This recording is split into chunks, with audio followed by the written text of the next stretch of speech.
জনগণের সমর্থন নিয়ে গণতন্ত্রের প্রতি যে কোনো হুমকি মোকাবেলা করা হবে বলে হুঁশিয়ারি দিয়েছেন বিএনপির ভারপ্রাপ্ত চেয়ারম্যান তারেক রহমান। বলেন, দেশ গণতন্ত্রের রেল লাইনে না ওঠা এবং প্রত্যাশিত বাংলাদেশ প্রতিষ্ঠা না হওয়া পর্যন্ত জীবন বাজি রেখে কাজ করবে বিএনপি।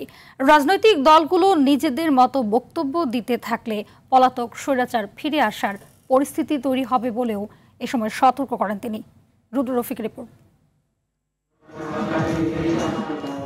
৮ বছর পর অনুষ্ঠিত হলো ঠাকুরগাঁও জেলা বিএনপির দ্বিবার্ষিক সম্মেলন। ঠাকুরগাঁও বালক উচ্চ বিদ্যালয় মাঠে নিজ নির্বাচনী এলাকায় আয়োজিত এই সম্মেলনের উদ্বোধন করেন দলের মহাসচিব মির্জা ফখরুল ইসলাম আলমগীর।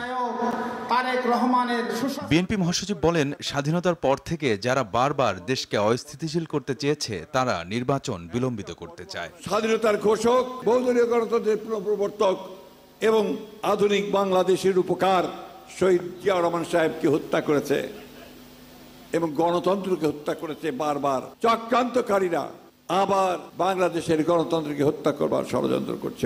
ভার্চুয়ালি যুক্ত হয়ে দলের ভারপ্রাপ্ত চেয়ারম্যান তারেক রহমান বলেন, রাজনৈতিক দলগুলো জনগণকে বাইরে রেখে কাজ করলে দেশে অরাজক পরিস্থিতি তৈরি হবে। আলোচনার পরিবর্তে, একটি সিদ্ধান্তের পরিবর্তে, জনগণের কাছে যাওয়ার পরিবর্তে যদি শুধু নিজেরাই আমরা কথা বলতে থাকি, একটি অরাজক পরিস্থিতি তৈরি হবে। যেই পরিস্থিতি কাঙ্ক্ষিত নয় দেশের জন্য, কাঙ্ক্ষিত নয় জনগণের কাছে।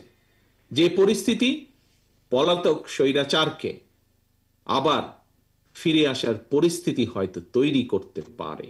যে কোনো মূল্যে দেশের মানুষের গণতন্ত্রের অধিকার পুনঃপ্রতিষ্ঠিত করা হবে বলেও জানান তিনি। গণতন্ত্রের প্রতি যে কোনো হুমকিকে আমরা মোকাবেলা করব যতক্ষণ পর্যন্ত আমাদের প্রিয় মাতৃভূমি বাংলাদেশ গণতন্ত্রের রেল লাইনে চলা শুরু না করবে। জনগণের প্রত্যাশিত যে বাংলাদেশ, সেই বাংলাদেশ গড়ে তোলার জন্য বিএনপি, শহীদ জিয়া, খালেদা জিয়ার প্রত্যেকটি নেতা কর্মী অতন্দ্র প্রহরীর মতন জেগে থাকবে। গণতন্ত্রের যাত্রাকে কেউ যেন বিঘ্নিত করতে না পারে, সেজন্য নেতাকর্মীদের সজাগ থাকার আহ্বান জানান তারেক রহমান। যে কোনো মূল্যে বাংলাদেশের বিরুদ্ধে ষড়যন্ত্রকে রুখে দিয়ে গণতন্ত্রকে প্রতিষ্ঠা করা। রুদ্র রফিক, RTV, ঢাকা।